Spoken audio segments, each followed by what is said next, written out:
할렐루야. 이번 시간 또 하나 앞에 예배하기 위해 이 자리에 모인 은혜교회 성도 여러분들을 진심으로 환영합니다. 이 시간 우리의 주인 삼은 모든 것을 주님 앞에 내려놓고 우리가 전심으로 주님 앞에 나아가는 시간이 되기를 소망합니다. 예, 내가 주인 삼은 찬양하면서 주님께 경배드립시다.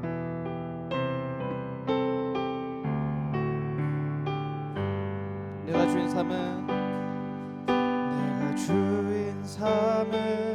모든 것 내려놓고 내 주 대신 주 앞에 나가 내가 사랑했던 모든 것 내려놓고 주님만 사랑해. 내가 주인 삼은 모든 것 내려놓고 내 주 대신 주 앞에 나가 내가 사랑했던 모든 것 내려놓고 주님만 사랑해. 주 사랑 거친 풍랑에도 깊은 바다처럼 나를 잠잠케 해. 주 사랑 내 영혼의 반석 그 사랑 위에 서리. 내가 주인 삼은 모든 것 내려놓고 내 주 대신 주 앞에 나가 내가 사랑했던 모든 것 내려놓고 주님만 사랑해. 주 사랑 거친 풍랑에도 깊은 바다처럼 나를 잠잠케 해. 주 사랑 내 영혼의 반석 그 사랑 위에 서리. 주 사랑 거친 풍랑에도 주 사랑 거친 풍랑에도 깊은 바다처럼 나를 잠잠케. 주 사랑 내 영혼의 반석 그 사랑 위에 서. 주 사랑 거친 풍랑에도 주 사랑 거친 풍랑 깊은 바다처럼 나를 잠잠케 해. 주 사랑 내 영혼의 반석 그 사랑 위에 서리.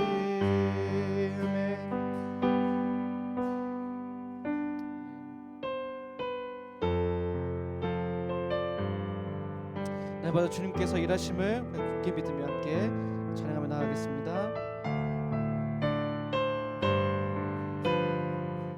날이 저물어 갈 때 빈들에서 걸을 때 그때가 하나님의 때 내 힘으로 안 될 때 빈손으로 걸을 때 내가 고백해 여호와 주가 일하시네. 주가 일하시네. 주가 일하시네. 주께 아끼지 않는 자에게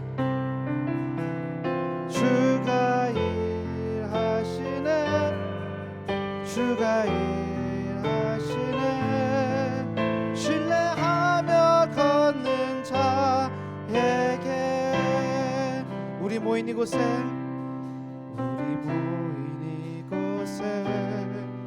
주님 함께 계시네. 누리네 아버지 은혜. 적은 떡과 물고기 내 모든 걸 드릴 때 모두 고백해 여호와 이래. 주가 일하시네. 주가 일하시네. 주가 일하시네. 주께 아끼지 않는 자에게 주가 일하시네. 주가 일하시네. 신뢰하며 걷는 자에게 주가 일하시네. 주가 일하시네. 주가 일하시네. 주께 아끼지 않는 자에게 주가 일하시네. 주가 일하시네. 신뢰하며 걷는 자에게 주가 일하시네. 주가 일하시네. 주가 일하시네. 주께 아끼지 않는 자에게 주가 일하시네.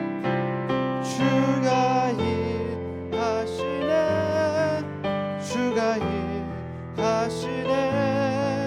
신뢰하며 걷는 자에게 이 시간 함께 기도하며 나아갑시다. 날마다 주님께서 우리를 위해 일하시며 결코 잠들지 않고 날마다 우리를 보호하시고 우리와 함께 하심을 우리가 굳게 믿으며 나아가기 소망합니다. 주님과 다른 어떤 것을 의지하는 것이 아니라 오직 주님 한 분만 의지하며 주님께 순종하며 주님께서 우리를 통해 일하심을 굳게 믿으며 이 땅에 살아가게 해주시옵소서. 아무 변화가 없고 아무것도 이루어지지 않고 우리가 원하는 또 주님이 말씀하셨던 그 무엇도 이루어지지 않는 것처럼 보일지라도 우리가 생각한 것과는 다르게 천천히 또 하나하나 주님께서 일하시고 있다는 것을 주님께서 성취해 나가고 계심을 우리가 굳게 믿으며 살아가게 해주시옵소서. 주님의 일하심을 믿습니다. 우리가 언제나 주님만을 의지할 수 있도록 함께 기도하며 나아갑시다.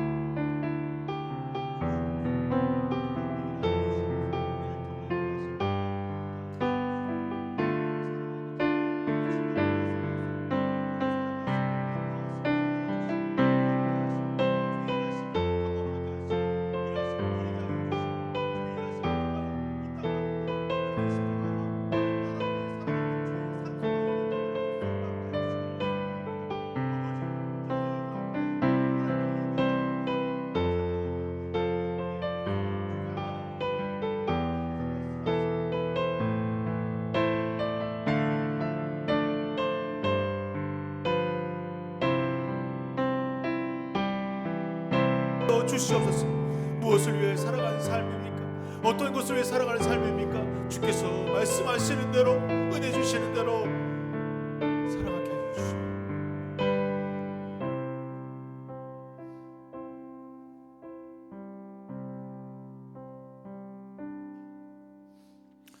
하나님, 오늘 우리 함께 모여 우리의 마음과 삶을 내어드릴 수 있어서 진심으로 감사합니다.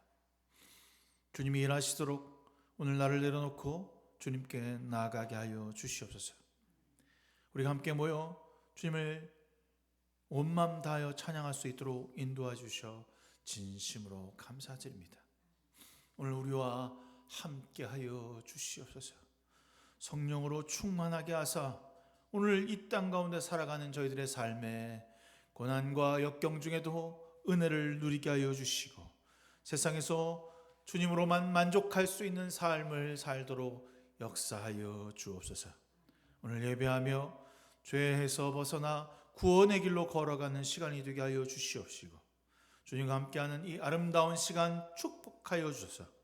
치유가 일어나며 회복이 일어나고 주께서 말씀하시는 대로 영혼이 새롭게 거듭나 하나님 나라를 향한 열망과 열정으로 세상에서 빛과 소금의 역할을 감당하는 주님의 귀한 제자들로 쓰임받게 하여 주시옵소서.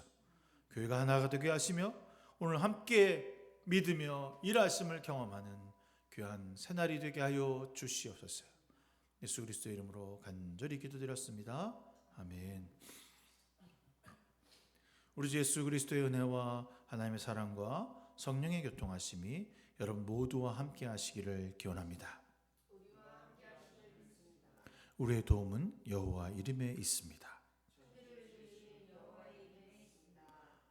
다 같이 하나님을 경배합시다.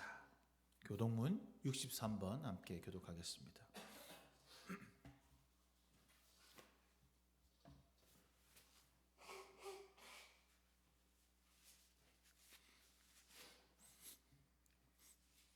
왕이신 나의 하나님이여, 내가 주를 높이고 영원히 주의 이름을 송축하리이다.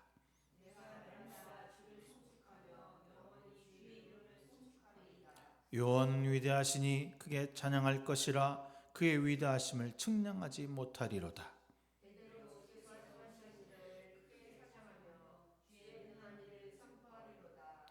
주의 존귀하고 영광스러운 위엄과 주의 기이한 일들을 나는 작은 소리로 읊조리니다.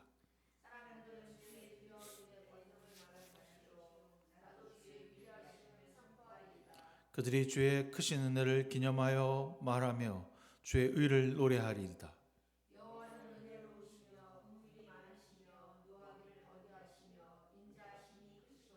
여호와께서는 모든 것을 전대하시며 그 지으신 모든 것에 긍휼을 베푸시는도다.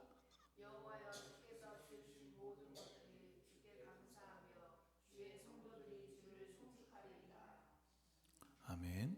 사도신경으로 우리의 신앙을 주님 앞에 고백하겠습니다. 나는 전능하신 아버지 하나님 천지의 창조주를 믿습니다. 나는 그의 위대하신 아들 우리 주 예수 그리스도를 믿습니다. 그는 성령으로 잉태되어 동정녀 마리에게 나시고 본디오 빌라도에게 고난을 받아 십자가에 못 박혀 죽으시고 장사된 지 사흘 만에 죽은 자 가운데서 다시 살아났으며 하늘에 오르시어 전능하신 아버지 하나님 우편에 앉아 계시다가 거기로부터 살아있는 자와 죽은 자를 심판하러 오십니다. 나는 성령을 믿으며 거룩한 공교회와 성도의 교제와 죄를 용서받는 것과 몸의 부활과 영생을 믿습니다. 아멘. 찬송가 4장입니다.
주기도문합니다.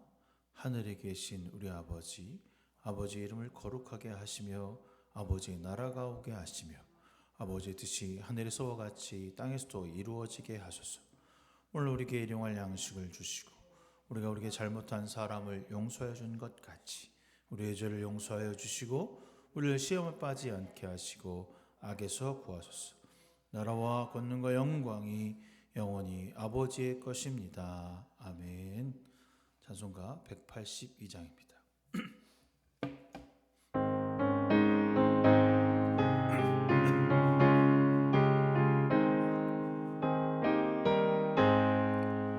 강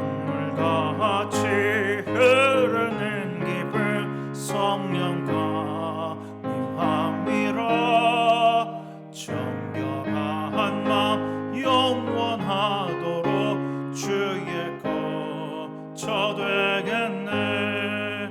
주님 주시는 참된 평화가 내 맘속에 넘치네.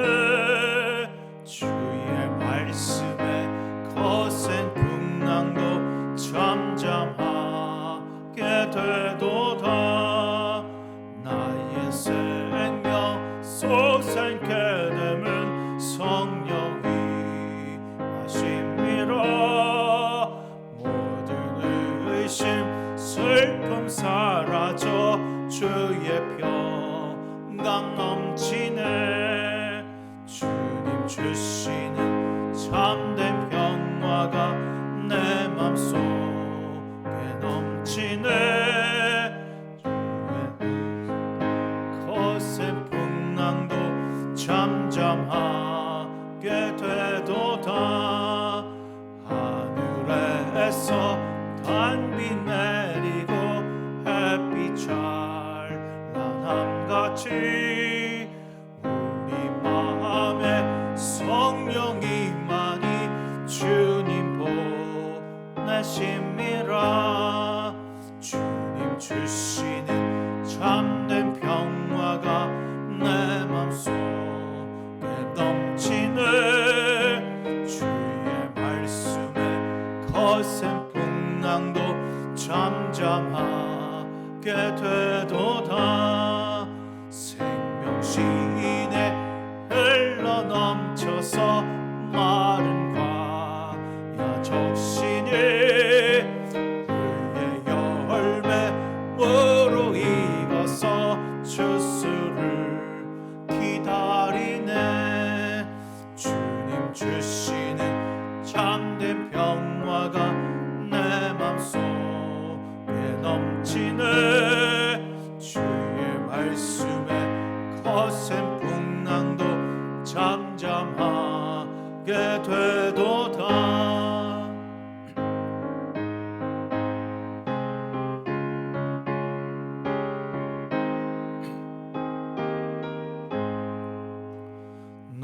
놀라우신 주의 은혜로 그의 얼굴 뵙겠네.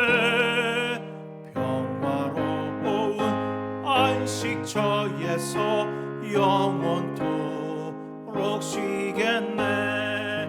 주님 주시는 참된 평화가 내 맘속에 넘치네. 주의 말씀에 거센 풍랑도 잠잠하게 되도다.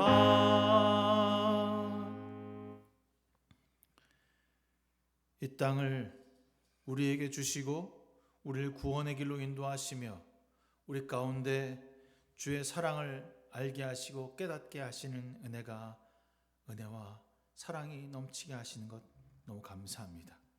주님, 우리의 삶을 돌아볼 때마다 저희들의 삶에 죄되고 욕망과 거룩하지 못했던 저희들의 삶을 주여 이끌어 주시옵소서.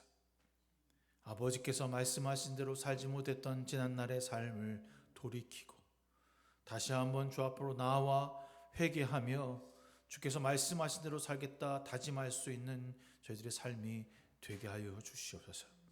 아버지, 주님이 일하신다 말씀하시지만 내가 먼저였고 내가 먼저 앞장서서 나의 목적과 나의 삶과 나의 윤택과 나의 기쁨을 위해 살았던 적이 너무나 많습니다. 오늘 이 시간 주의 일하심을 기억하게 하시고 주께서 말씀하시는 대로 듣고 배우고 깨닫고 경험하고 겸손하게 자리에 앉아 주의 말씀을 듣는 시간 되게 하여 주시옵소서.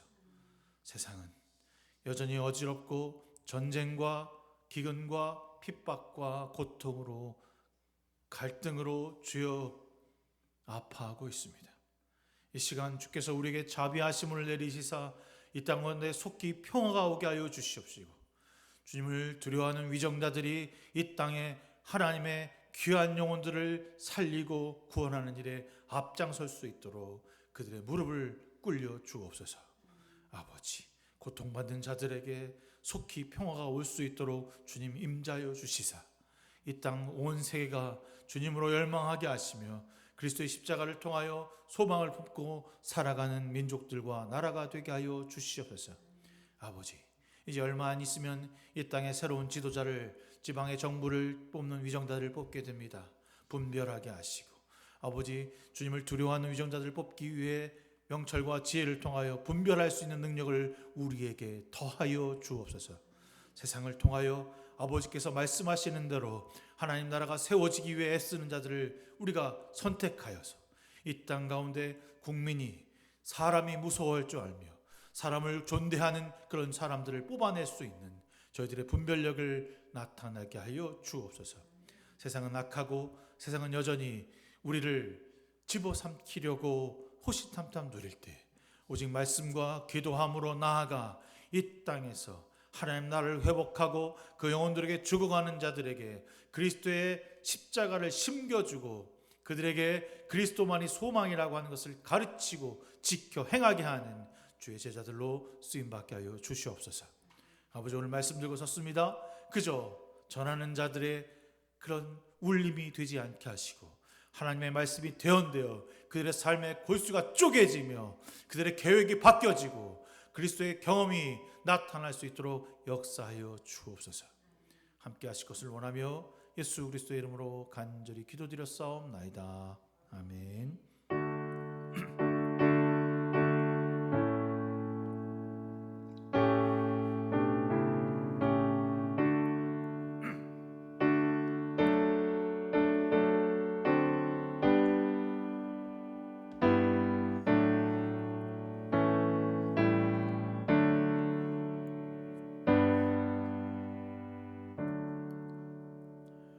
오늘 우리에게 주시는 하나님의 말씀은 사무엘상 25장 29절에서부터 33절까지의 말씀입니다.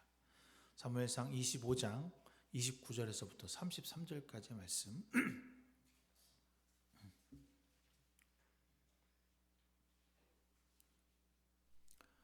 그러므로 어느 누가 일어나서 장군님을 죽이려고 쫓아다니니 있더라도 장군님의 생명은 장군님께서 섬기시는 주 하나님 생명 보좌기에 싸서 보존할 것이지만 장군님을 거역하는 원수들의 생명은 주께서 돌팔매로 던지듯이 팽개쳐 버리실 것입니다.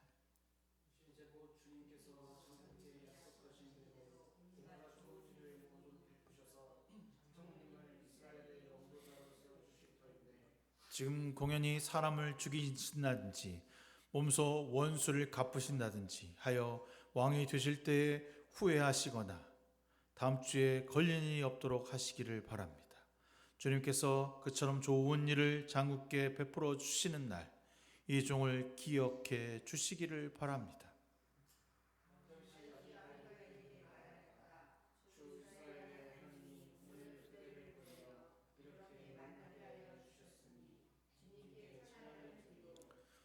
내가 오늘 사람을 죽이거나 나의 손으로 직접 원수를 갚지 않도록 그대가 나를 지켜주었으니 슬기롭게 권면하여 준 그대에게 감사하오. 하나님이 그대에게 복을 베풀어 주기를 바라오. 아멘. 지난주 우리가 사무엘상 22장부터 28장까지 읽어본 시간을 가졌습니다. 여러분은 어떤 장이 가장 인상 깊게 다가오셨나요? 전 사실 다윗이 사울을 용서하는 장면이나 아비가일이 나발의 어떤 이야기를 하는 장면, 그리고 높 제사장에게로 피시한 다윗 그런 이야기가 쭉쭉 있어서 어느 거를 설교해도 참 좋겠다라는 생각을 했어요. 그런데 사실 저는 25장에 나타난 그 1장 첫 구절이었던 사무엘이 죽는 장면이 저에게 되게 깊은 의미로 다가왔습니다. 사무엘상 처음을 읽어보면 사무엘의 탄생부터 어떻게 그가 사사가 되었는지 그 이야기로 시작되고 있습니다. 사실 이 사무엘상 하의 전체적인 내용을 보면 다윗의 이야기입니다. 하지만 그 시작은 사무엘이 있습니다. 그는 한나의 간절한 기도와 소원으로 태어난 아들이며 성전에서 자라고 성장했습니다. 하나님께 부름받은 사사로 순종하는 마지막 사사였습니다. 그가 사사시대의 마지막이며 왕정시대로 이끌어가는 첫 시작이 사무엘입니다. 왕에게 기름 부은 마지막 사사 사무엘, 그를 표현하는 가장 인상 깊은 말이 있는데, 첫 봉에 보면 1장에 보면 사무엘이 커갈수록 주님과 사람들에게 더욱 사랑받았다. 이 말 어디서 들어본 적 있죠? 어디서 들어봤죠?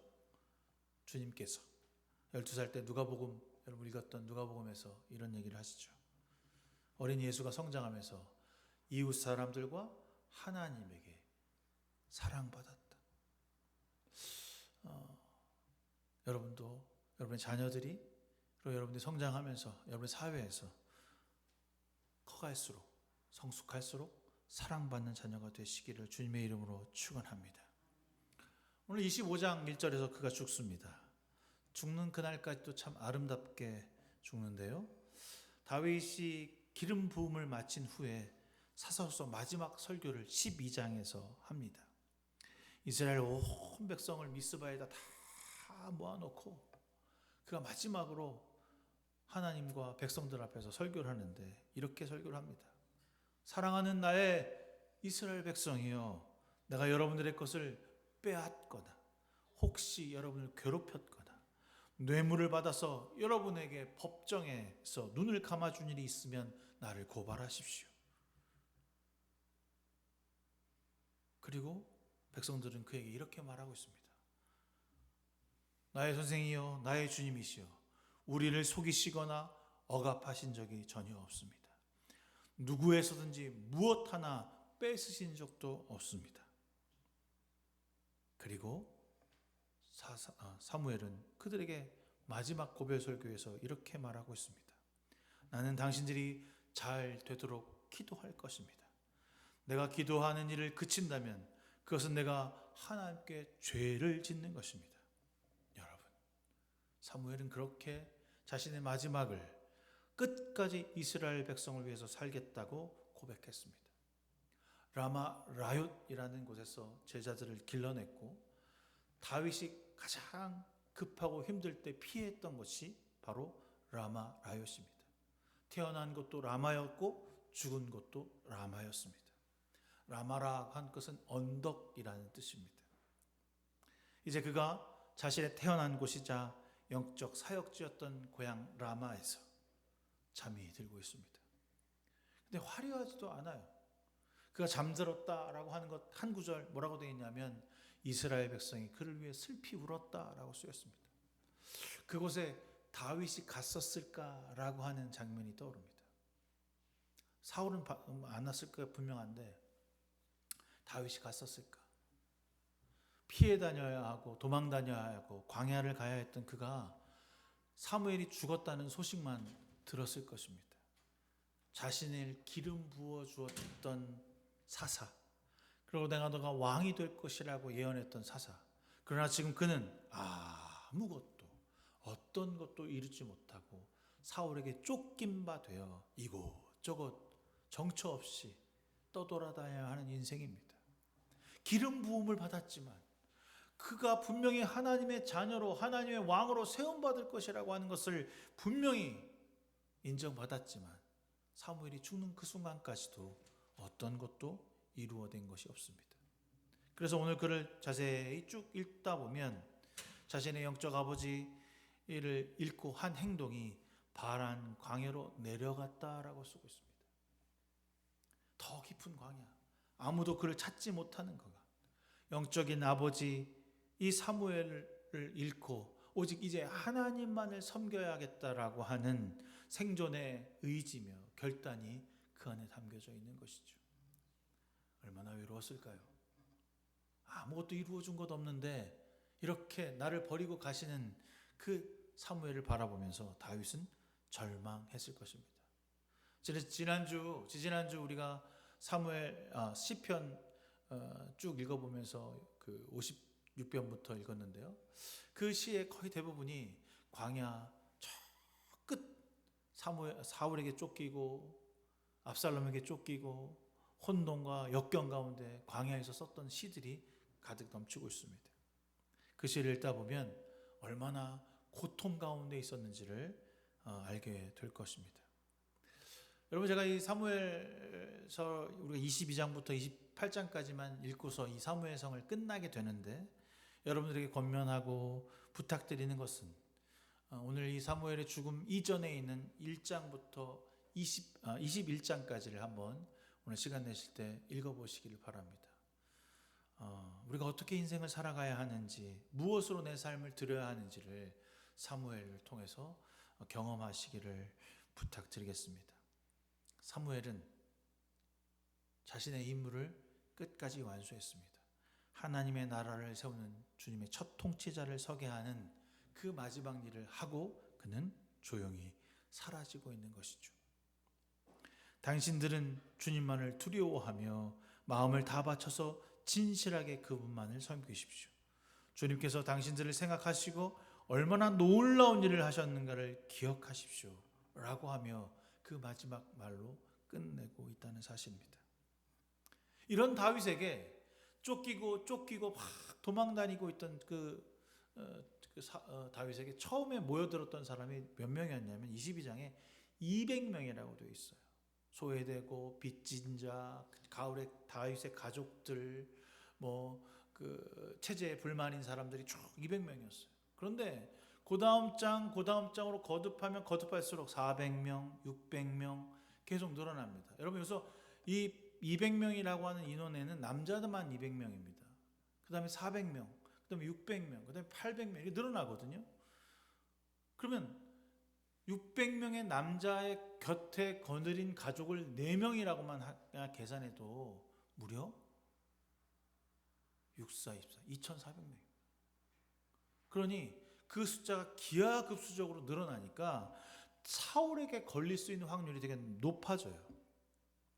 쫓겨서 계속 숨어들어야 되는데 갈 곳이라고는 없잖아. 그래서 적진에까지 들어가요. 막 블레셋에서 들어갔다가 블레셋 저거 왜 들어왔어? 그러니까 미친 짓 해서 다시 도망 나오기도 하고, 막 이런 어려운 고난과 역경 가운데 안 되겠는 거죠. 그래서 도망갈 곳이 없었던 와중에, 그리고 거기에다가 사무엘이 죽으니까 얼마나 마음이 쪼그라들고 아팠는지를 여러분 이 25장 읽기를 전에 그런 마음을 느껴야 한다는 겁니다.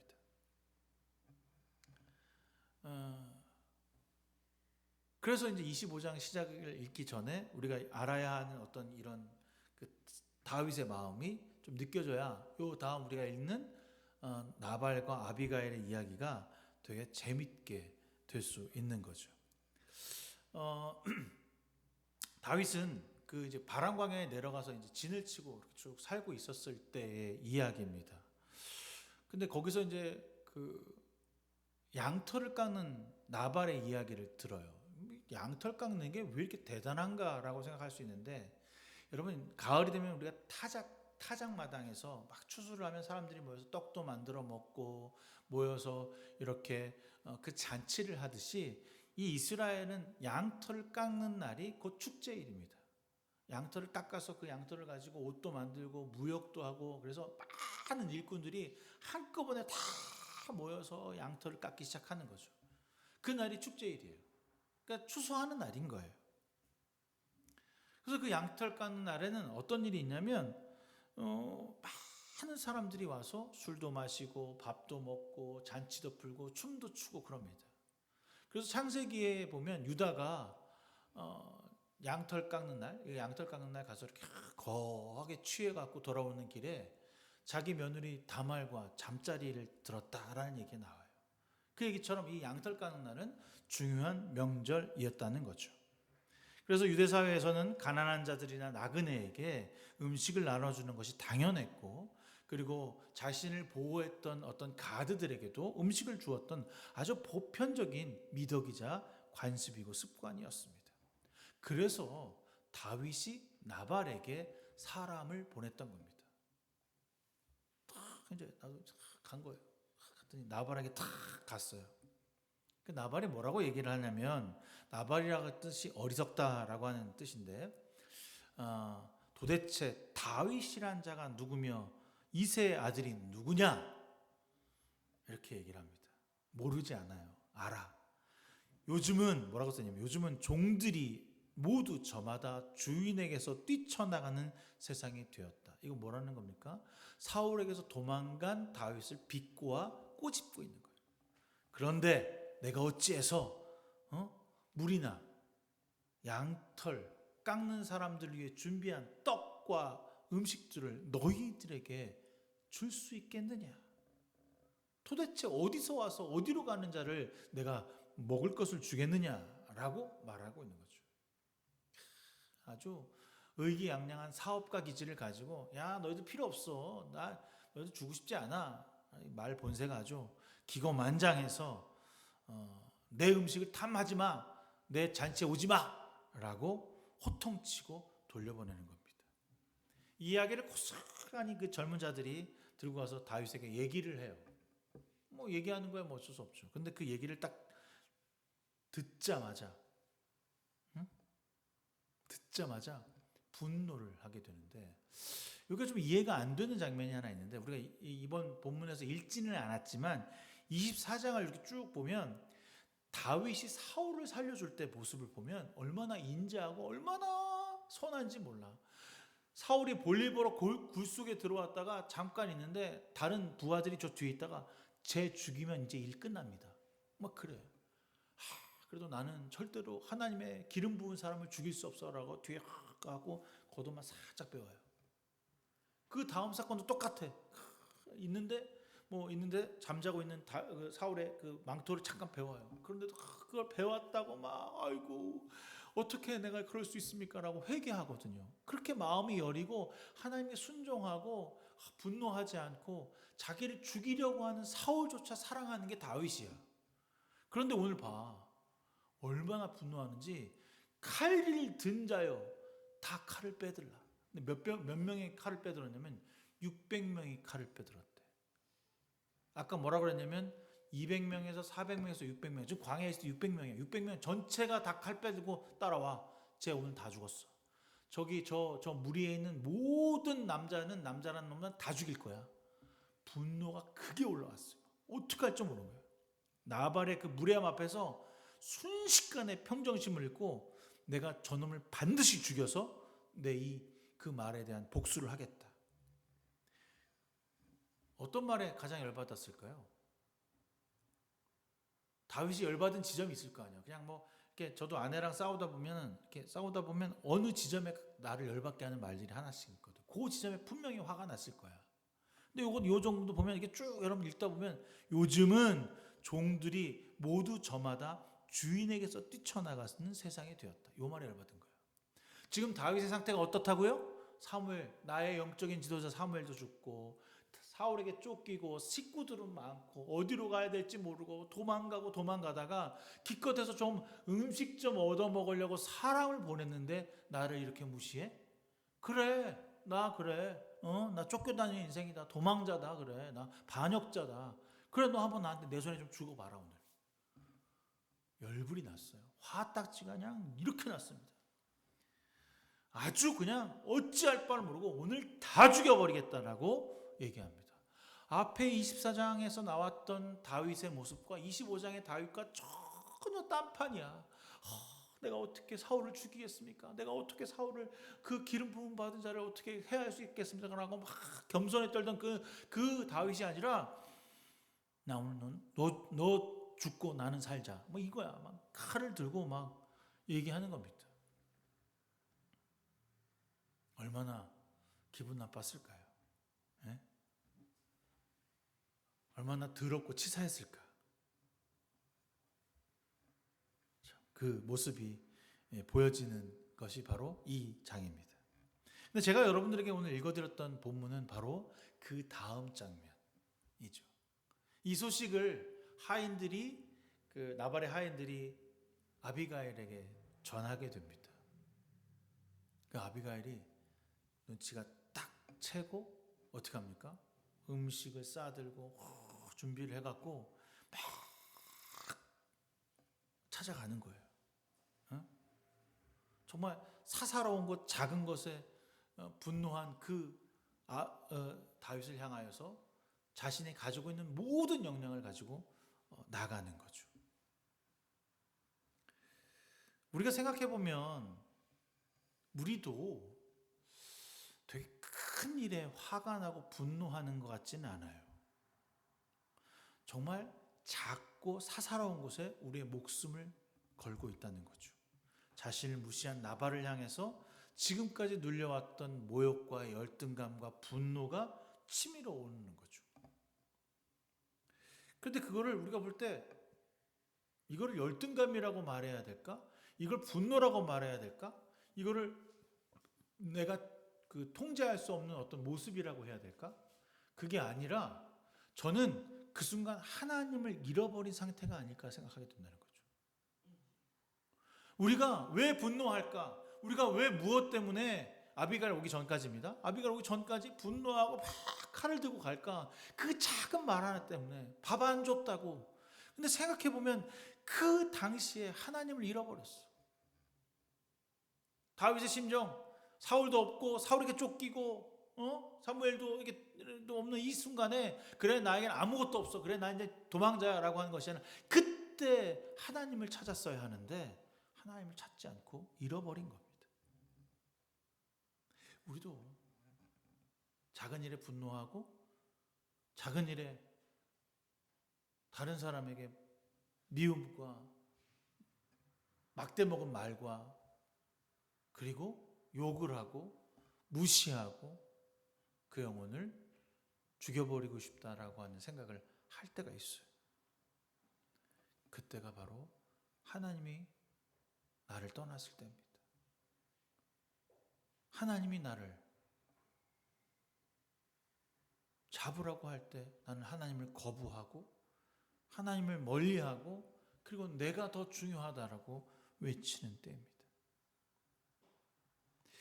물론 손을 내밀어 거절당함이 얼마나 비참한지 여러분 알고 있습니다. 그래서 세상 사람들은 다른 사람들에게 손 내밀지 않더라고요. 하지만 우리는 그들의 영혼을 구원하기 위해서 손 내미는 사람들입니다. 거절당함이 자연스러운 사람들이죠. 아유, 목사님 거절당하는 게 얼마나 싫은데요. 지난주 제가 우리 작은 딸 은빈이가 친구하고 같이 공놀이를 하자고 그러는데 하자고 먼저 제안을 했는데 거부당했다는 이야기를 들으면서 그 어떤 놈의 새끼 그렇게 싸가지가 없어갖고 그게 사람 새끼야? 라고 얘기를 해주고 싶지만 그 거절당함이 어떻게 보면 우리를 한 단계 더 성숙하게 하고 우리를 한 단계 더 하나님의 사람으로 만들기 위한 도구가 아니었을까라는 생각을 하게 되거든요. 근데 반드시 그 거절당함에 대한 치유가 있어야 되는데 역경과 고난과 환난 폭풍이 막 다가올 때 누군가가 탁 내 손을 잡아주는 사람이 있어야 된다는 거예요. 그게 바로 우리여야 돼. 그 아비가일이 자신의 갖고 있는 모든 역량, 물론 자기 죽을 고비를 넘기기 위해서 달려가긴 했지만 그 영혼에게 막 달려갑니다. 뭐 있는 것 없는 거 다 쌓았고 그 다윗을 향해서 달려가요. 근데 다윗은 뭘 갖고 오냐면 칼을 들고 온다고. 가다가 죽을 수도 있어. 분노의 세력, 그 사람을 앞에서 자신이 갖고 있는 모든 걸 내놓고 그 영혼에게 달려가는 마음, 그것이 우리에게 필요한 겁니다. 제가 인상 깊게 보았던 장면 중에 하나가 그 9.11 테러 때 그 엠파이어 빌딩이 엠파이어 빌딩이 아니라 그 무역센터 빌딩이 쫙 무너지고 내릴 때 사람들은 막 뛰쳐나오거든요. 그런데 그 뛰쳐나오는 곳을 반대방으로 뛰어가는 사람이 있는데 소방관들이더라고요. 거기 죽은 사람 중에 그 빌딩에서 있어 죽은 사람들은 소방관도 꽤 많이 죽었습니다. 죽음을 보고 도망쳐 나오는 것이 아니라 그 속으로 사람을 살리게 들어가는 것. 그게 우리의 모습이에요. 우리가 가져야 할 가장 큰 모습이 무엇이냐면 아빌가일과 같은 모습으로 지금 나를 죽이려고 하고 나를 모함하고 나를 아무 이유 없이 칼을 대고 있는 사람을 향하여 내가 가진 모든 영역을 다 들고 그 영혼을 향해 달려가는 것입니다. 아비가일을 첫 장에서 소개할 때 이렇게 소개하더라고요. 이해심 많고 용모가 아름다우며. 근데 저는 어디에 꽂혔을까요? 많은 사람들이 용모가 아름다우며에 꽂힙니다. 그렇잖아. 남자들이 아비가일이 얼마나 예쁠까. 제가 이제 목사님들이랑 이렇게 성경 이거 문제 내는데 야 아비가일이 얼마나 예뻤을까 했더니 하여튼 성낙한 목사는 저게 예쁜 거에만 관심이 많대. 사실 이해심이 많고가 먼저 있거든요. 이해심이 많고. 나발이라고 하는 남편의 아내인 아비가일은 이해심이 많고 용모가 아름다우며. 이해심이 많다는 게 뭘까요? 여러분. 그냥 이해심이 많다는 게 그냥 너그럽고 그냥 좋으면 좋은 거 아니에요. 지혜롭다는 것입니다. 지혜롭게 그 분노와 그 어리석은 나발, 횡포를 부리는 나발을 데리고 살았잖아. 나 같으면 안 데리고 살 것 같아. 분노를 하고 앞뒤를 모르고 질주하는 다윗을 향해 두 가지를 일깨우는데 오늘 읽었던 우리의 구절이 나옵니다. 다윗이 친히 이렇게 보복하지 않아도 주님께서 나발 같은 인간을 심판하실 것입니다. 그러니 분노를 내려놓으십시오. 아비가일의 입에서 뭐라고 얘기하는 줄 아세요? 당신을 이스라엘의 왕으로 세워주실 것인데 공견하니 나중에 세워주실 걸 알아. 이미 다 알아. 기름 부은 뭐 어떤 거 아니까 사람들이 모였겠죠? 그런데 공견히 사람을 죽이시거나 사람에게 해코지해서 왕이 되실 때 후회를 하거나 마음에 걸림이 없도록 하셔야죠. 라고 설득하고 있다는 것입니다. 지혜로운 여인이죠. 그녀의 입과 행동을 통해서 잃어버렸던 하나님, 다윗이 분노하며 그 사사로운 그 말 하나 때문에 잃어버렸던 하나님을 일깨워주고 있는 거죠. 사사로운 분노의 명을 하였던 그 살인을 막아서는 것은 그녀의 입술을 통해서 하나님이 살아계십니다 라고 고백했던 겁니다. 자신을 용서해달라고 말한 것보다 더 중요한 것은 당신은 하나님의 사람입니다 라고 하는 말이었다는 것입니다. 여러분은 하나님의 사람입니다. 그래서 다윗이 고백하기를 그녀의 말을 통해서 주 하나님이 오늘 그대를 보내어 이렇게 만나게 해줬으니 주님께 찬양드립니다. 우리는 분노를 잠재우기 위해서 뭔가 싸움을 위해서 뭐 돈을 주거나 뭐 내가 너에게 더 많은 것을 뭐 베풀어서 무마시키려고 하는데 아니요. 우리는 하나님의 살아계심을 그에게 말해줄 수 있어야죠. 가끔 이렇게 저희 아내랑 싸우다 보면 하나님께 조금 맹세 그런 말을 하거든요. 그렇지. 지금 하나님 살아계시지. 하나님 살아계시는데 사사롭고 작고 연약한 것에 내 입술과 내 마음과 내 교만을 말해서는 안 된다는 것입니다. 그런데 놀라운 것은요. 이러한 지혜, 이렇게 이해심 많은 것이 하루아침에 발생되고 만들어진 것이 아니라는 것입니다.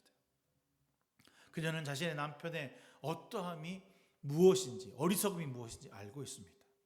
사건이 발생한 즉시로 어떻게 무엇을 해야 하는지를 알고 급하게 다윗을 향하여 달려나가고 있다는 것입니다. 쉽지 않은 일이죠. 더 나아가서 그 일을 남편에게도 알리지 않았다는 것입니다. 참 지혜로운 거예요. 막 남편에게 알리고 또 뭐 아무것도 못해서 우왕좌왕하지 않고 내가 무엇을 해야 할지를 알았다는 거죠. 여러분, 분노하고 힘들고 역경과 고난이 있을 때 내가 무엇을 해야 될지 몰라서 막 당황스럽고 막 뭐 다른 사람들한테 해결책을 찾고 전화를 하고 뭐 물어보고 네이버를 찾고 AI를 물어 아무 소용 없어요. 그때 결단할 수 있어야 돼. 내가 저 분노를 잠재우기 위해서 무엇을 해야 할까? 하나님을 찾는 것입니다. 하나님을 찾아. 그 여인이 하나님을 찾을 때 그 분노의 대상이었던 다윗이 하나님을 만나게 됩니다. 그리고 어떻게 하나님을 찾았나 봅시다. 다윗 앞에 엎드려 얼굴을 땅에 대고 절하였다. 무서워서 그랬습니까? 죽을까 봐 그랬습니까? 아니요. 전쟁 나가서요. 전쟁 나면 어떻게 됩니까? 막 이제 이쪽 지파랑 저쪽 지파가 전쟁 나면 남자들만 죽이고 여자하고 종들은 살려줘요. 저쪽 사람이 되는 거야. 뭐 그냥 먹고 사는 데 지장은 없어. 죽지는 않아.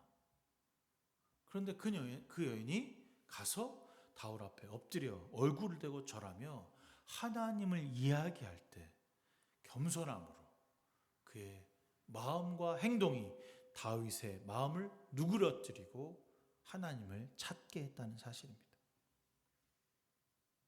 아비가일은 다윗의 명예를 지켜주면서도 그의 명성을 일깨워 주었고, 그리고 그 결과 다윗의 칼을 거누고 하나님의 때를 기다리는 법을 배우고 깨닫게 되는 것입니다. 그래서 다윗이 이 일을 끝나고 나서 39절에 이렇게 얘기를 해요. 주님을 찬양하여라. 주님께서 그 원수를 갚아주시고 이 종이 직접 무슨 일을 악한 일을 행하지 않아도 막아주셨다라고 말합니다. 아비가일 때문에 일어난 것이 아니라 하나님이 그 일을 하셨다고 고백하는 거죠. 여러분, 우리는요 하나님의 사람입니다만 미안하게도 우리의 모든 일은 하나님이 하시도록 지음받은 사람들입니다. 내가 생색내고 내가 잘되고 내가 나타내고 내가 이 땅에서 뭔가 빛나기 위해서 살아가는 사람이 아니라 얼굴을 땅에 대고 나에게 분노를 유발하는 사람 앞에 멈추십시오. 당신은 하나님의 사람입니다 라고 말할 수 있어야 하는 거죠. 이게 여러분 쉬울 것 같아요. 아유, 야 너나 믿어 하나님, 너나 잘해, 라고 말하고 더 경멸하고 더 우리를 무시하고 더 약해 빠진 인간이라고 우리를 멸시할 것입니다. 그러나 우리는 여전히 하나님 앞에서 그 어리석음과 세상의 힘과 권력 앞에서 땅에 머리를 조아리고 그 사람에게 조아리는 것이 아니라 하나님께 조아림으로 그 영혼이 거듭나서 그의 화를 누그러뜨리고 그의 존재를 하나님의 사람이라고 하는 것을 인식할 때까지 우리는 뒤로 물러날 수 있어야 하는 것입니다. 시편 53편에 보면 이런 노래가 있습니다. 다윗이 이 나발이라고 하는 사람을 겪으면서 썼던 시라고 추측되는데, 왜냐하면 첫 시작이 어리석은 사람이라고 되어 있거든요. 나발이 어리석다는 거니까. 어리석은 사람은 마음속에 하나님이 없다. 누가 하나님이 없었습니까?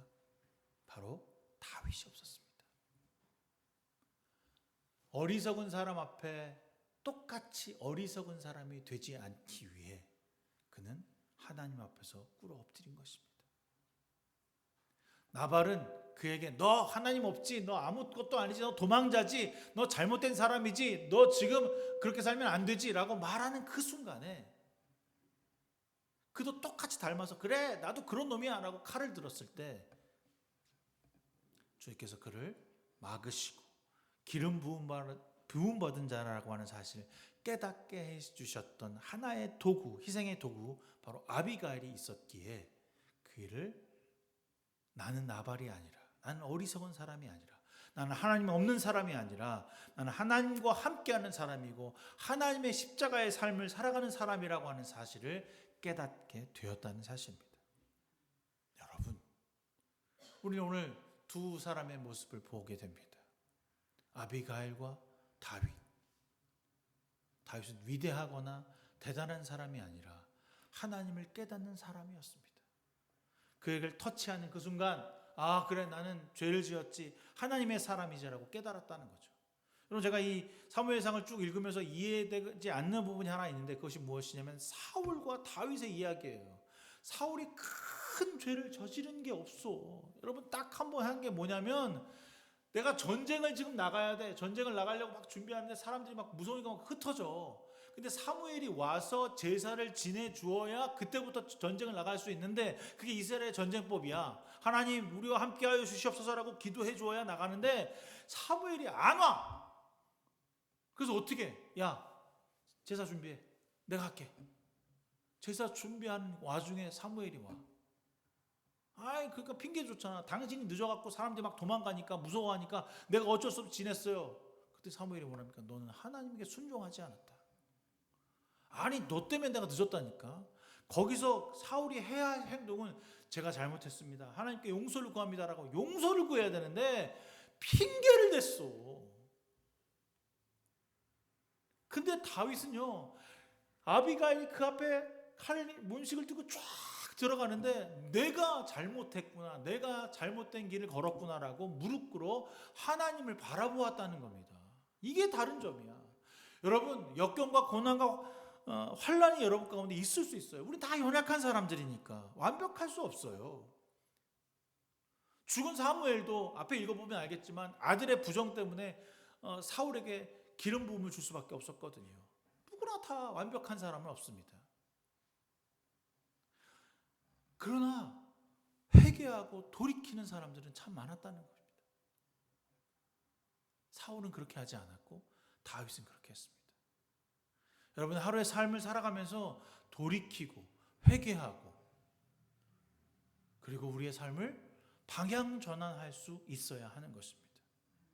하나님께로 다시 나아갈 때 비로소 하나님이 우리에게 일하심을 경험할 수 있게 되는 것입니다.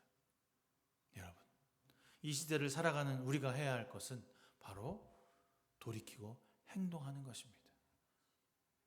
그리고 지혜롭게 이해심 많게 그 영혼에게 회개를 권할 수 있어야 합니다. 이게 또 다른 우리의 변화인 거죠. 나 혼자만 회개하고 끝나는 것이 아니라 너도 나와 같이 하나님의 사람이 되라 라고 말해줄 수 있어야 하는 겁니다.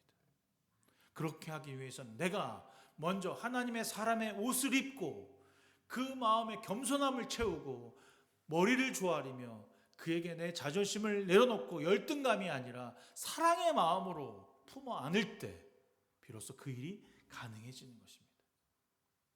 내가 너보다 더 많은 재산을 갖고 있고 이 광야는 나의 것이고 나발의 것이라고 그녀가 무릎 꿇지 않았더라면 그의 족속들은 다 죽었을 것입니다.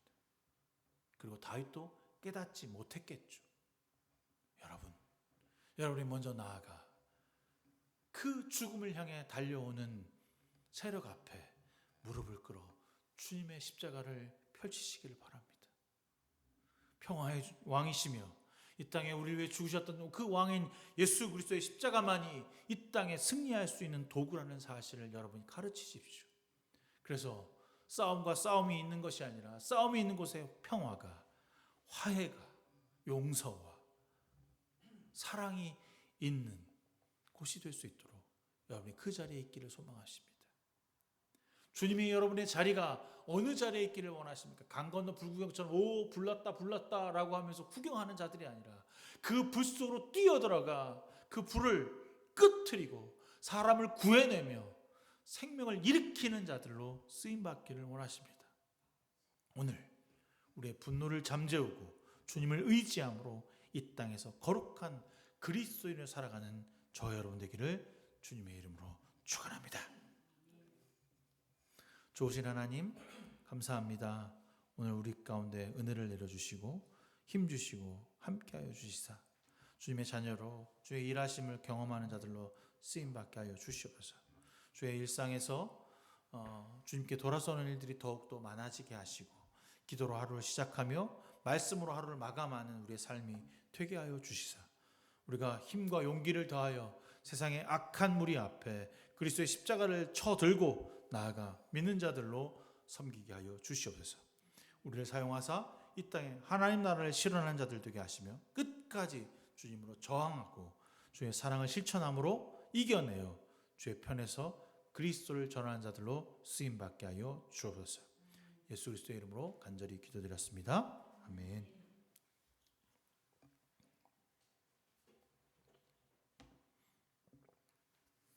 찬송가 212장 찬송하시면서 준비하신 예물 드리시겠습니다.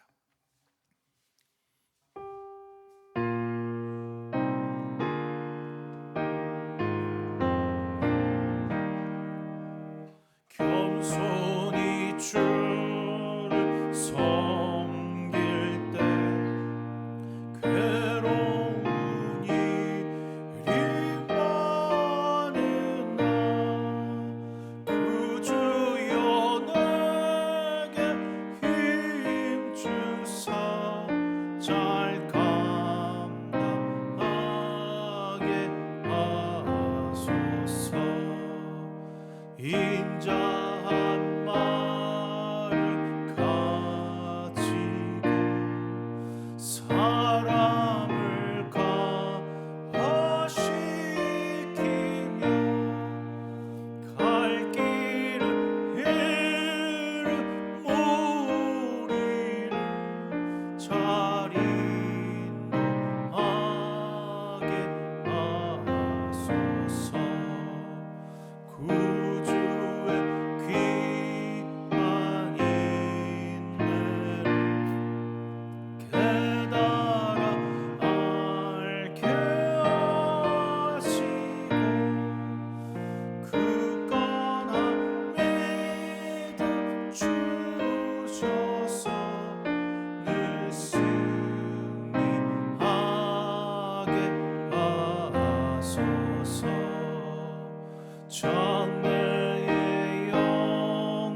은혜와 사랑이 충만하신 하나님, 오늘 우리와 함께 하시고 예배하게 하심을 진심으로 감사드립니다. 주님께 우리의 마음과 물질과 시간을 내어드립니다. 늘 풍성하게 채우시며 은혜와 감사 가운데 주를 깨닫게 하시는 하나님께 우리의 전부를 내어드립니다. 나눔과 섬김을 실천하는 귀한 성도들 되게 하여 주시옵시고, 물질과 시간을 드림에 있어 내가 먼저가 되지 않는 삶을 살게 하여 주시옵소서. 드린 예물 세상과 이웃을 위해 쓰여질 때 그리스도의 향기가 되게 하시고 나눔이 필요한 곳으로 흘러 넘쳐나가게 하여 주옵소서. 예수 그리스도의 이름으로 간절히 기도드렸습니다. 아멘. 4월 넷째 주인데 오늘은 청소 안 하고 다음 주에 하도록 하겠습니다. 4월 주제 복 있는 사람으로 함께 했고, 다음 주부터는 이사야 함께 시작합니다. 이사야서가 좀 어렵긴 한데 여러분 읽어보면 우시야 왕 시대부터, 그러니까 다윗의 가장 어려웠던 그 유다 왕 시대에 있었던 이야기들이 담겨져 있습니다. 하나님께 불순종하고 하나님의 뜻대로 살아가지 않았던 그 곳에 그들이 왜 불순종할 수밖에 없었을까? 그리고 하나님께서 그럼으로 인하여서 우리에게 예수 그리스도를 보내주신 목적과 이유가 담겨져 있는 것이 이사야서입니다. 그래서 이사야서 읽으시면서 여러분 은혜가 되고 또 질문도 좀 많아졌으면 좋겠다는 생각을 하게 됩니다. 이번 주 수요일도 함께 모여서 우리 함께 식사하고 예배 드릴 수 있도록 하겠습니다. 6월 5일 금요일입니다. 잊지 마시고 기도회가 있다는 거 기억하시길 바랍니다. 다음 주 아까 카톡 왔는데 민규가 온다고 카톡 왔어요. 다음 주 와서 같이 밥 먹고 교제 나누는 시간 갖도록 하겠습니다. 이 시간 너의 마음속에 찬송하신 후에 제가 축도함으로써 4월 마지막 주 예배를 마치도록 하겠습니다.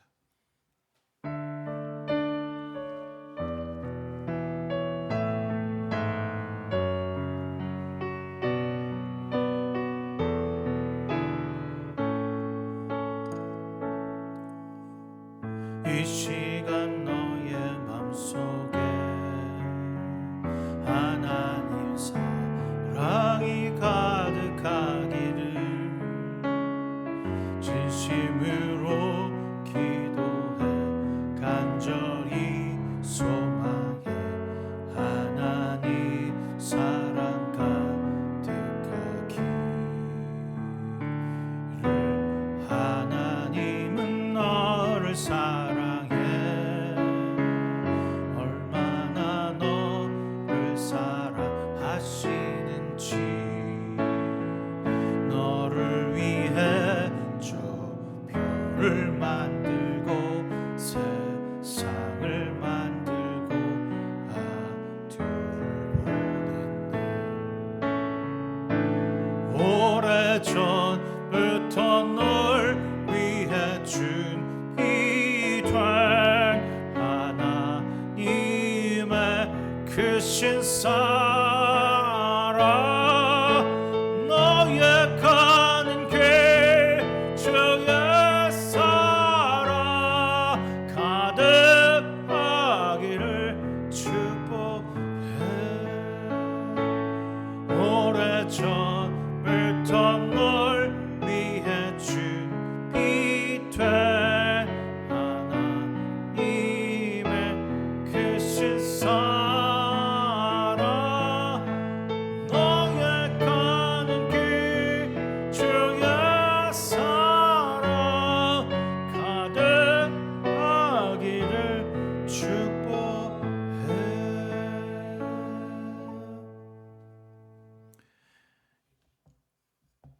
이제는 우리 주 예수 그리스도의 무한하신 은혜와 하나님 아버지의 지극하신 그 사랑하심과 성령님의 감화 감동 내주 역사 충만하심이 오늘 주님 앞에 하나님 나라를 품고 세상으로 나아가는 귀한 성도들 머리머리 위에 지금부터 영원 무궁까지 함께 하시기를 간절히 축원하옵나이다. 아멘.